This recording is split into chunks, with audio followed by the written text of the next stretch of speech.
Which brand makes the best everyday down jacket? I asked you guys online and got hundreds of responses. I tallied up all your responses and came up with the top 4 most popular down jacket brands. I'm going to be rating each jacket based on its functionality, its fit, its warmth, and overall value. And at the end of the video, I'm going to tally up all the scores and give you guys what I think is the best everyday down jacket in the market today. So keep watching. Starting off with the 4th most popular down jacket according to you guys, and that is the North Face Aconcagua 3. This jacket retails for only $220, making this by far the cheapest jacket featured in this video.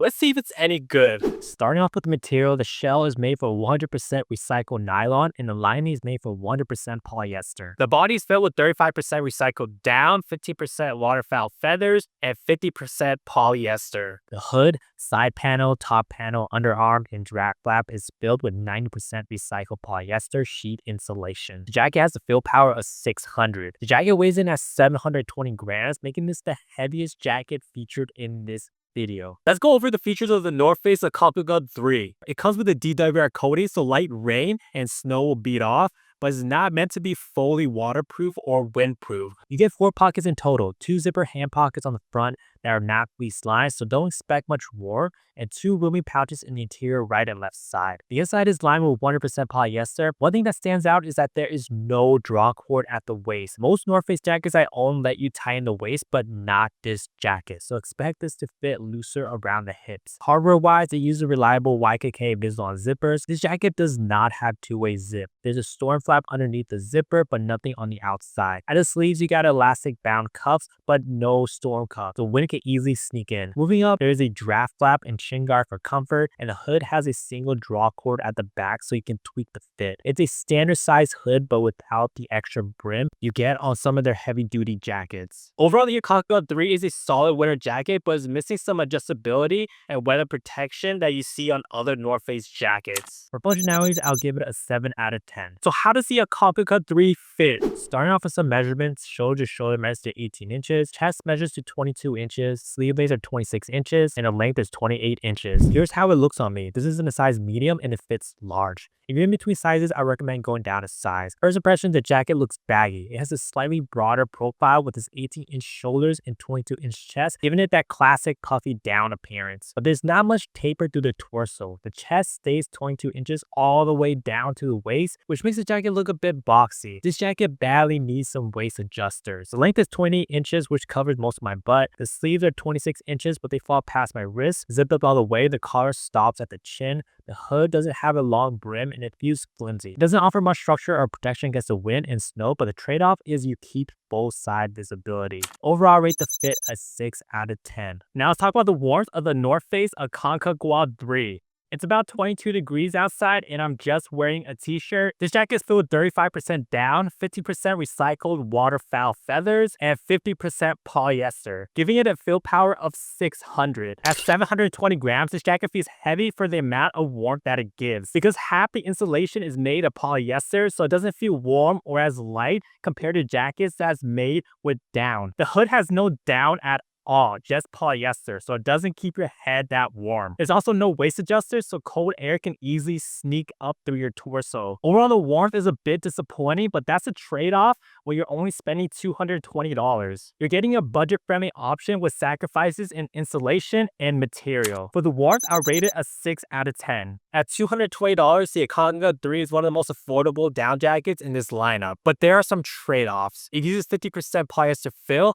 and the hood has no down insulation. It's all polyester, so the weight to warmth ratio is not good. That being said, it's a solid everyday down jacket with all the basic functionalities that you need. So for the value, I'll rate it an 8 out of 10. That gives North Face a total score of 27 out of 40. And the 3rd most popular down jacket according to you guys, and that is the Canada Goose Lodge. This jacket retails for $875, making this by far the most expensive down jacket featured in this video. Let's see if this high price tag is worth it. Starting off with the material, the shell is 100% ripstop nylon, so it's lightweight but still tough enough to be wind resistant and water repellent. Inside, the body lining is polyester and the side lining is polyamide. For insulation, this jacket uses 90% duck down and 10% feathers, giving it a fill power of 750. Kind of funny funny how a brand called Canada Goose uses duck down instead of goose down. On a scale of 1 to 5 in the thermal experience index, this jacket is a 2, which means it can handle temperature as low as 0 Celsius to negative 15 Celsius. The Canada Goose weighs in at 646 grams, making this the second heaviest jacket featured in this video. Now, talk about the features of this jacket. The shell is wind resistant and water repellent. You get a total of 5 pockets, 2 zip hand pockets up front, but these are not fleece lined. 1 vertical zip pocket in the chest. The ergonomic design on these pull tabs is much appreciated. 1 big mesh pocket inside for gloves, hats, or snacks, and another huge vertical zip pocket inside. Here's the cool part. Flip the pocket inside out and boom, the jacket stuffs into it. Turns into its own little carry pouch, which is perfect for travel. The Lodge uses a durable YKK Vison zipper. I even hit myself with the hose last winter to see if water would sneak through. Nothing got in. I stayed dry. This jacket even has 2-way zip. The extra long pull tab is much appreciated, so you can work it even with fat gloves on. And there's a storm flap underneath it for good measure. On the sleeves, you get that classic Canada Goose Expedition patch, and the cuffs are elastic to keep warmth in, but I wish they used rib knit cuffs like the Macmillan for even more comfort. Inside, you got draw cords to tie in the waist and hood, and that hood, classic Canada Goose. Huge, stuffed with down and an extended brim that blocks rain or snow like a champ. Canada Goose never disappoints in making a solid down jacket for everyday wear, and the Lodge is no exception. So for the functionality, I'll rate it a 9 out of 10. So how does the Canada Goose Lodge fit? Starting off with some measurements, shoulder to shoulder measures to 19 inches, chest measures 21.5 inches, sleeve lengths are 28 inches, and the length is 28 inches. Here's how it looks on me. This is a size medium and it fits true to size. First impression, the jacket feels very comfortable. With this 19-inch shoulder width and 21.5-inch chest, it has a slightly broader profile that gives off a classic puffy down look. At 28 inches in length, it features a drop tail hem that provides full coverage, keeping your lower back and seat warm. The sleeves are also 20 inches, and while that sounds long, the elastic cuffs help them sit nicely at the wrist, which is perfect for locking in warm. When zipped up all the way, the tall collar and extended hood brim gives you excellent protection from wind, snow, and rain. You get full coverage around your face and neck, which makes it great for cold weather wear. For the fit, I'll rate it an 8 out of 10. Now let's talk about the warmth of the Canada Goose Lodge. It's about 22 degrees and I'm just wearing a t-shirt underneath. This jacket is filled with 9% duck down and 10% feather, giving it fill power of 750. Considering that this brand is called Canada Goose, but they use duck down instead of goose down makes no sense. Goose down is warmer, lighter, and higher quality than duck down. But nonetheless, the Lodge is definitely keeping me warm at this weather, which is impressive for a down jacket at this weight. It's rated to handle temperatures as low as 0 Celsius to negative 15 Celsius, and I think that rating is pretty accurate. This jacket is perfect for commuting, walking around the city, or waiting for the bus in cold weather. But it's not the jacket I'll take backpacking in the mountains because it's not built for extreme harsh winter conditions. I really like the long brim on the hood. It's a good balance and not over the top like the Macmillan snorkel hood. The elastic cuff does a great job at sealing out the wind. Overall, it's a great winter jacket, especially if you live in Canada or Northeast United States. For warmth, I rated a 9 out of 10. Now it's time about the value. Canada Goose is the only lightweight down jacket that offers you 2-way zip, a long brim, plus it has excellent material and quality. But there are some downsides. It uses duck down instead of goose down, which is a lot less expensive, and you're paying extra for that luxury brand markup. It's an awesome jacket, no doubt, but for $875, it's hard to say it's worth that price. So for the value, I rated a 6 out of 10. That gives Canada Goose a total score at 32 out of 40. And the second most popular down jacket according to you guys, and that is the Patagonia down sweater hoodie. This jacket retails for $329. So many people swear by Patagonia for its quality and sustainability. Let's see if their best-selling down sweater hoodie is worth the hype. Starting off with the material, the shell lining is made from 90% recycled ripstop nylon. For insulation, this jacket is filled with 90% goose down and 10% feather, giving it an impressive fill power of 800. The jacket weighs in at 437 grams, making this the second lightest jacket featured in this video. Now let's talk about the features of the Patagonia down sweater hoodie. It has a DWR coating so light rain and snow will beat off, but it's not designed to be fully waterproof or windproof. You get 5 pockets total. total. 2 zipper hand pockets at the waist with no fleece lining, so it's not very warm. A vertical zip pocket on the inside left chest, which doubles as a stuffed sack for packing the jacket down, and 2 large elastic pouches inside that are great for large items. The inside is lined 100% polyester, and at the hem you got an adjustable draw cord so you can seal out drafts and fine-tune the fit. For hardware, the jacket uses YKK zippers. One downside is that there is no two-way zip. There's a storm flap underneath the zipper but not over. At the cuffs, you find thin elastic binding that doesn't look like it would do a great job at keeping wind and rain from going up there. Moving up is a draft flap and chin guard for extra comfort, and the hood has a rear draw cord to adjust the fit. The hood itself is a standard size, no oversized brim for heavy snow,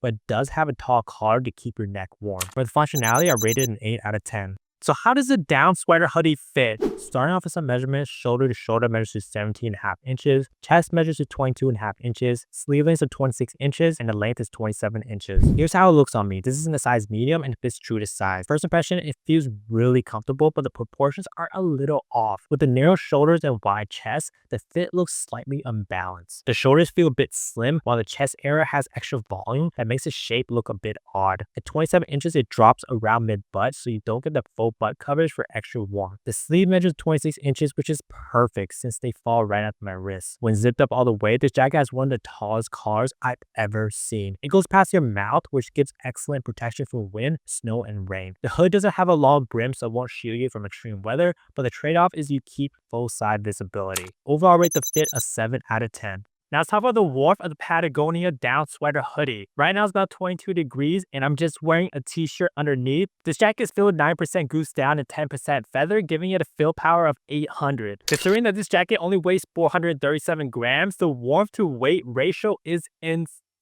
This jacket traps heat very efficiently without feeling bulky or heavy. The adjustable draw cords at the waist does a great job at sealing out cold air from blowing up the jacket. The hood is fully insulated with goose down, so it does a fantastic job at keeping your head warm. The extremely tall collar protects your neck and lower face from wind and snow. My only real complaint is the sleeve opening. The cuffs use a very thin elastic binding and there's no additional storm cuffs inside. That means if you're in windy conditions or moving around your arms a lot, cold air can easily sneak through the sleeves. But overall, this jacket performs really well considering how light it is. It's perfect for daily commuting. I'll rate the warmth an 8 out of 10.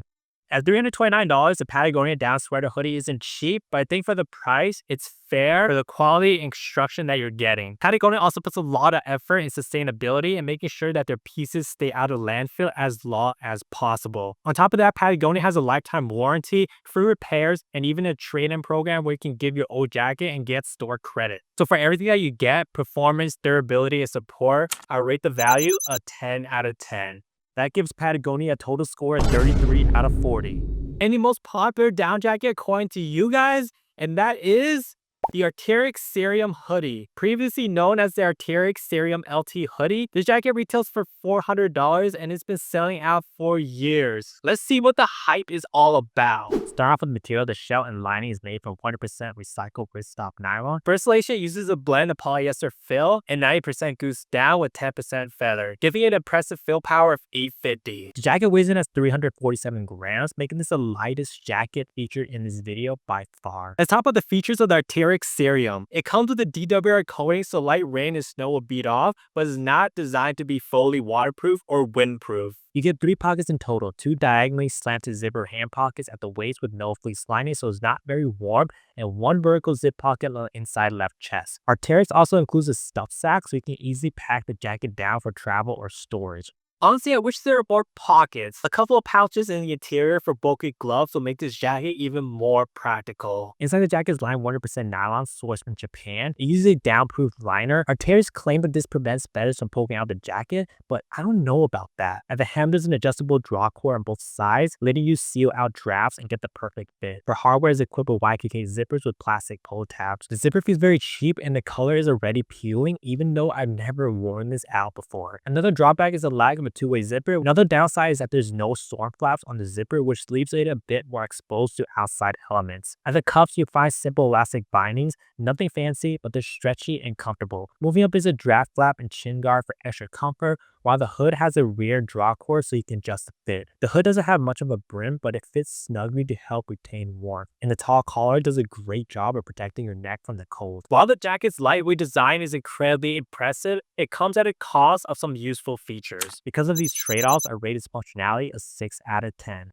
So how does the Cerium hoodie fit? Starting off with some measurements, shoulder to shoulder measures 19.5 inches, chest measures 22 inches, sleeves are 24 inches, and the length is 27 inches. Here's how it looks on me. This is in a size medium and it fits slightly slimmer than a true medium. It's designed to sit close to the body for better heat retention and layering efficiency. First impression, jacket feels very comfortable with this 19.5 inch shoulder width and 22 inch chest. It has a slightly broader profile that gives off a classic puffy down look. At 27 inches, it drops around mid-bust, so you don't get full butt coverage for extra warmth. The sleeves, however, are on the shortest side at only 24 inches. They fall just above my wrist, which isn't ideal. When zipped up all the way, the collar stops right at the chin. It offers decent protection, but not as high or insulated as other jackets like the Patagonia down sweater hoodie. The hood is minimal. It doesn't have a long brim or a lot of structure, so it won't block out heavy snow and rain. For the fit, I'll rate it an 8 out of 10.